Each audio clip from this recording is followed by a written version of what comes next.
Man-hating has become so romanticized and such a huge trend on social media. The girlies are loving it, right? It means that I have high standards, I'm healed, I'm empowered. I'm a great feminist because I'm finally saying F you to the terrible men out there. And as a former man-hater, before I realized it's possibly one of the worst things you can possibly do, I realized the more that I hated these men, the more that I was making fun of them, the more that they were taking up space in conversations with the people in my life, the more I was still centering them, just in a different way.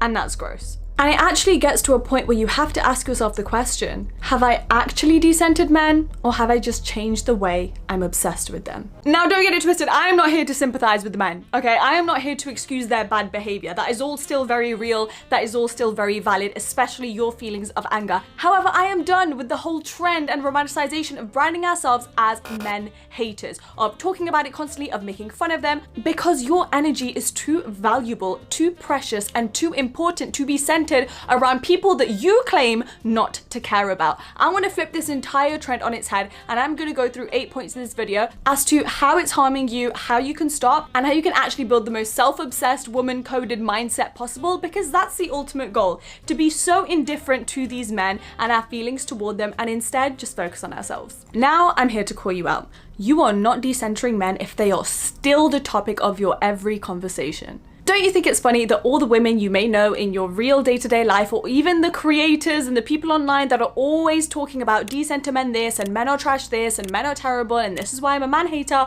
are yet still always talking about men? Somehow they are still the center of their universe, of their world, of their grievances, of their anger, of their issues, of everything they ever want to complain about, that they want to catch up with the girls at brunch about. Every joke is about men, every podcast they make is about men, every movie they watch or book they read is about men or dating advice. Make it make sense, because you cannot decenter something while still making it the center of your life and of everything you do, think about, talk about.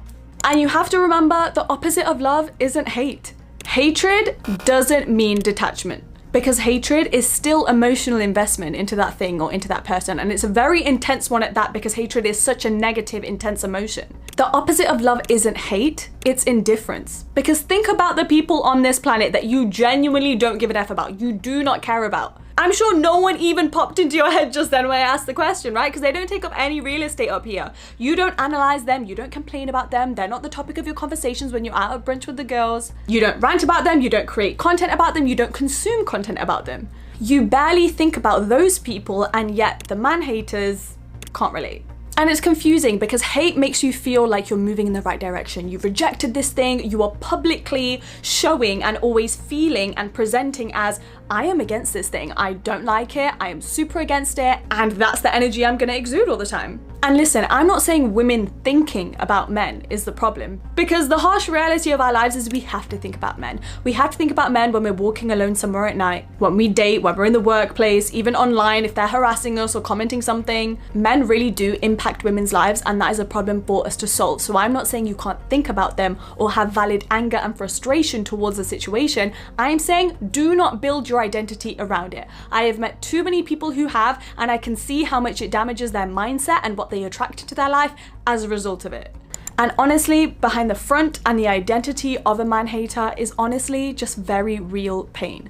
When I was in my phase of being my most vocal about the fact that men were trash and you can't trust them and they're just terrible and who would ever waste time on them, I wasn't healed. I hadn't gone through my self-love journey. I was just hurt, and so spewing this hatred was the thing that felt the best at the time. Every other woman could relate, and it was something that was just so fun to laugh about. But what people ignore about this experience is the fact that you are effing with your own energy and your own vibration. And while it can seem so empowering and like I'm such a strong person for completely flipping the script, like I used to need male validation and I just wanted somebody to like me and love me, and look at me now, I don't need them anymore. That feels so good to the ego, but when you look beyond that, truly it's from the fact that maybe I'm just scared.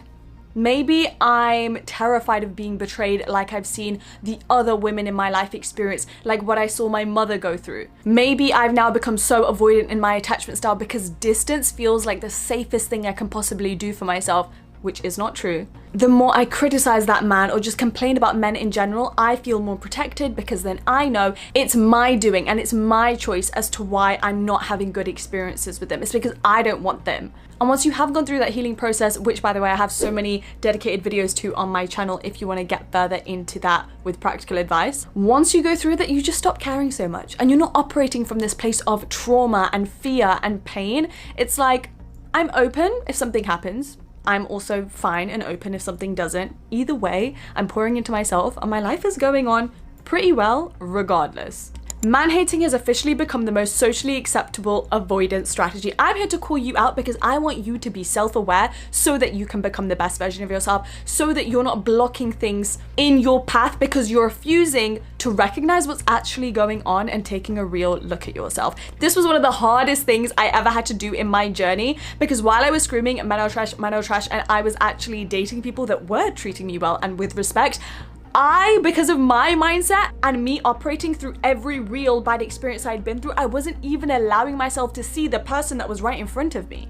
And healing and doing the best favor for yourself and your energy moving forward is to ask yourself not only what's happened to me and what's caused these feelings, but what am I now carrying forward every day into my life because of those past experiences? And how can I work on that? How can I fix that? Because you don't deserve that. And that is so unfair to feel the need to carry that into every day because you are so terrified of it happening again. Your anger is absolutely valid and you can feel it, but that anger isn't supposed to be your final destination. It's a bridge between getting to the amazing point of realizing we don't need men, we don't need their validation, we don't need to be in relationships or need to get married or need to have children, all very true points.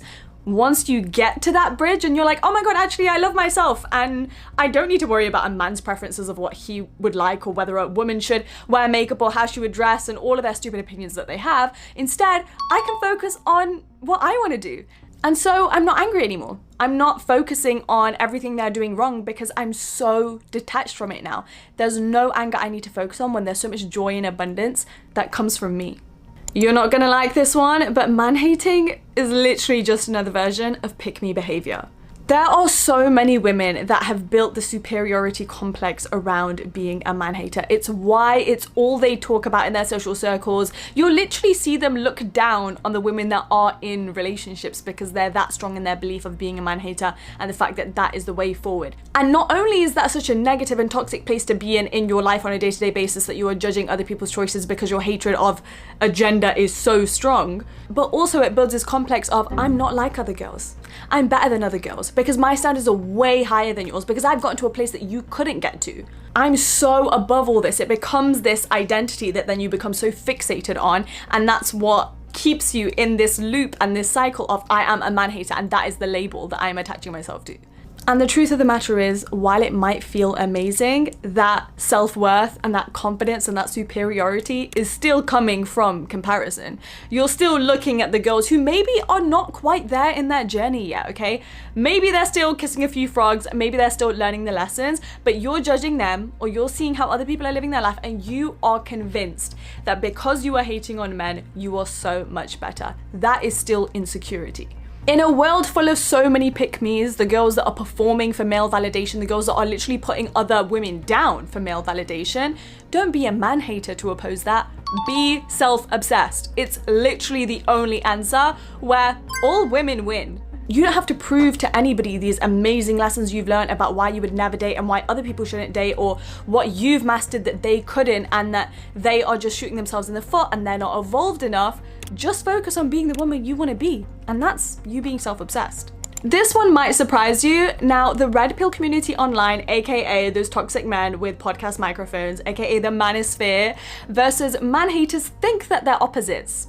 I don't agree. Why? Because both groups spend the entire day talking about the opposite gender, obsessing over them, making rules about what the opposite gender should do, should think, should behave like. Both generalize, both create rules, both complain, both hate, both are focusing on a completely other gender rather than focusing on themselves or making positive change or bettering themselves. Both groups are extremely resentful, and most importantly, both are still obsessed. through all of the hatred and through all of the I don't need this, I don't need a man, I don't need a woman, you're still obsessed. You're convincing yourself that you're above all of it and you're free, but freedom isn't constantly discussing and hating on something that you claim you're above and that you don't need. Freedom is just moving on and not giving an F at all. And that leads me to my last and ultimate point, which was the entire point of this video.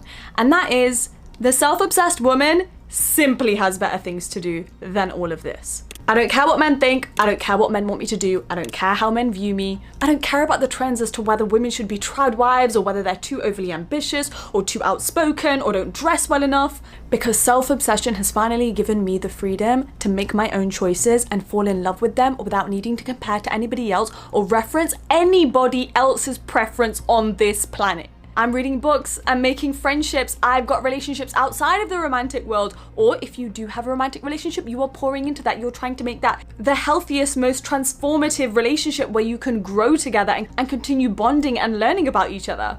I especially say that because I've seen a lot of conversation online of women who are in happy, healthy relationships, which is what they're claiming, and yet they're using all of the man hatred discourse online and the videos where a woman has gone through something horrible or something traumatic with a man or been betrayed by him or has been cheated on by him and no longer trust their own relationships. They're not looking at the evidence they have in front of them, which is to go on their own path and learn their own lessons, but they are using the man hate out there to allow them to live in fear. Whether you're in a relationship or not, you are out here learning, you are hobby maxing this summer. I love that, by the way. You are making new friends, you are learning about yourself, you're on your journey of self-discovery or self-love. You are consuming the right content, the right podcasts that are all about how to get your money up, how to learn investing, how to be happier, how to take care of your mental health, and so much more. We know that the way forward and true freedom isn't asking, what do men think about this? But at the same time, it's not reacting to what men are doing or saying or thinking on their stupid podcasts either. Instead, the way forward is that male approval and male disapproval feel equal to you, which is neither have an effect on you because your purpose and your identity and your direction and your obsession with yourself and your future becomes so much greater than all of that. It's all about reaching a point where your goals, your friendships, your passions, your purpose, your health, your creativity, and your joy become so much more interesting than any conversation about men ever. And that's what self-obsessed is. That's what it means to me. It's not about hating men. It's not about feeling resentful. It's never about proving a point or endlessly criticizing. It's about you and your freedom.